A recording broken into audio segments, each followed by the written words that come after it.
Magandang hapon po sa ating lahat. Assalamualaikum mga ma'am and sir. For today's video, magluluto po ako ng panghapunan, sabaw. Ito po ay tinatawag sa amin na lauoy. Tatlong gulay lang po ito. Yan lang po kasi available sa aming ref. May kalabasa, may alugbati at okra. Masarap na ito para sa lauoy namin at para din sa aming maliit na bata para may sabaw din siya sa kanyang kakainin. Huhugasan muna natin ito at babalatan.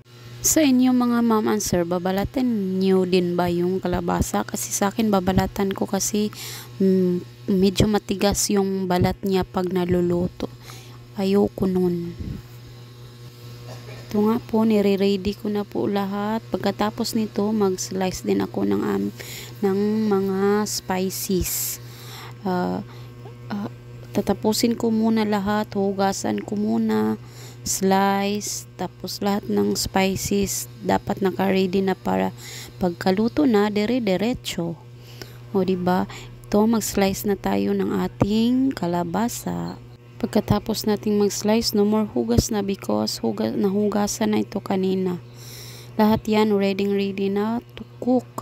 Ayan, nag-slice na din ako ng spices, bell pepper, ginger at onion. Maglalagay po tayo ng tubig sa kaldero. Konti lang kasi konti lang yung gulay. At isasalang na natin yung kaldero. At yan, kumukulo na nga po. Ilalagay muna natin yung kalabasa kasi ito po yung matigas. At mga 2 minutes, idadagdag na natin yung spices natin na ginger, onion at bell pepper.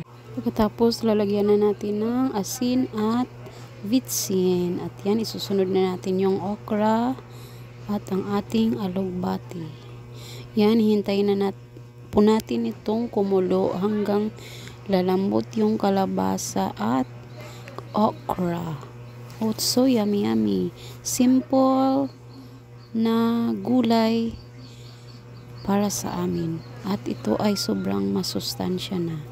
Ilang minutes po ito, kukunin na natin ito sa apoy at pakukuluan muna natin ng konti para totally malambot yung kalabasa at okra.